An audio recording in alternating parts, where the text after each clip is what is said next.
not sure what day this is. I think it's Wednesday. I made it to,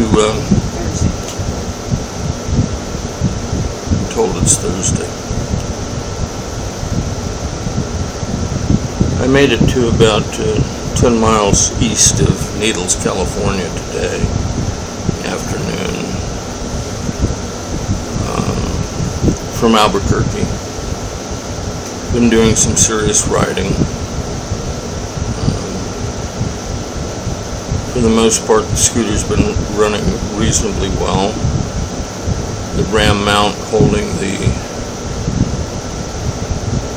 AIM data acquisition computer failed early on. It was rattling around, it's duct taped together. On the other hand, the adaptive mount on the handlebars that I use for the GPS and this droid or hemorrhoid or whatever the hell phone it's called didn't move a billionth of a millimeter. I have two of them on the scooter, Jalera. The Leo Vinci exhaust system failed early on, catastrophic failure. Hell's Loop last year, the bracket holding the silencer broke. I had Rob North repair it and reinforce it. This time the vulcanizing rubber of the lower mount disintegrated.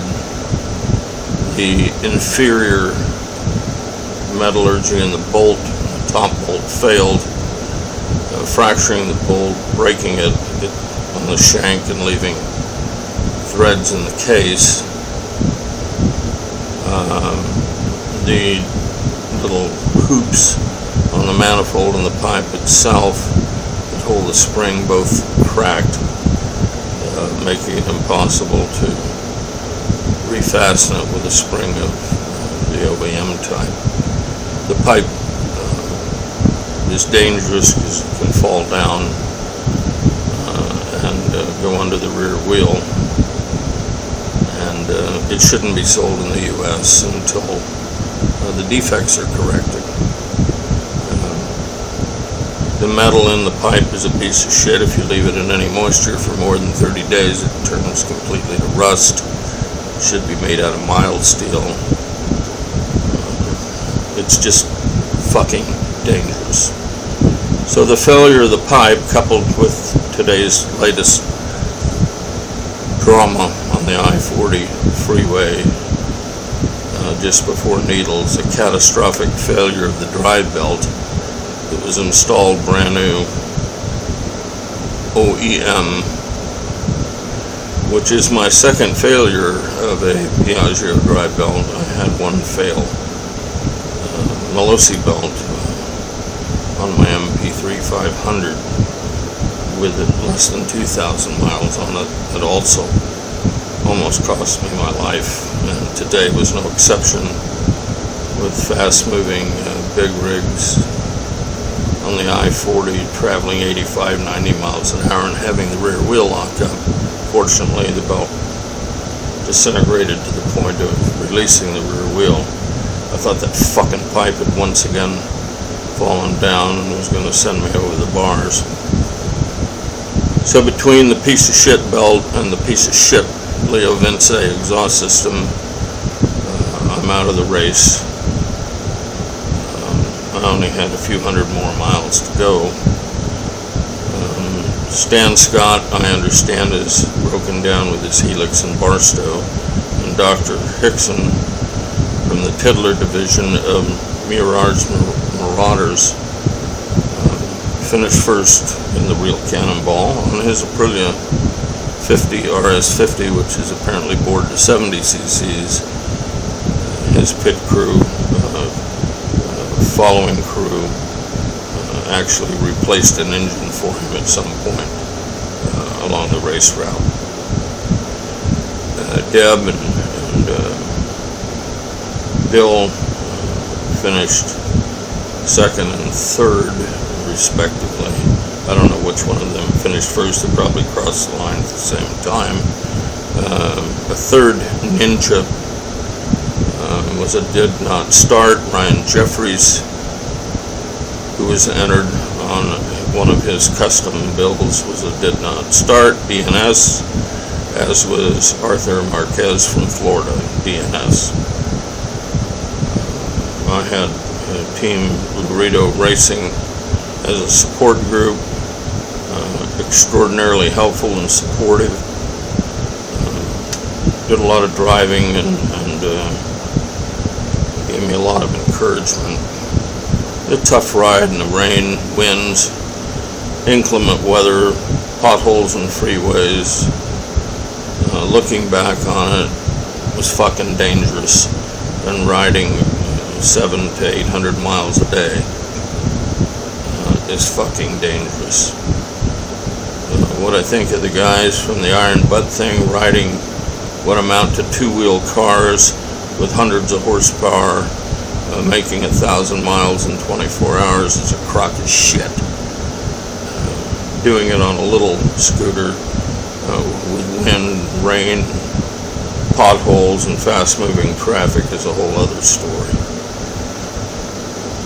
As for the president CEO of Piaggio, who's headquartered in New York, his headquarters were less than a mile from the Red Ball garage, not showing up for the start, or at least sending a representative, even a custodian, is disrespectful of everyone who's ever raced a Jalira under the mark.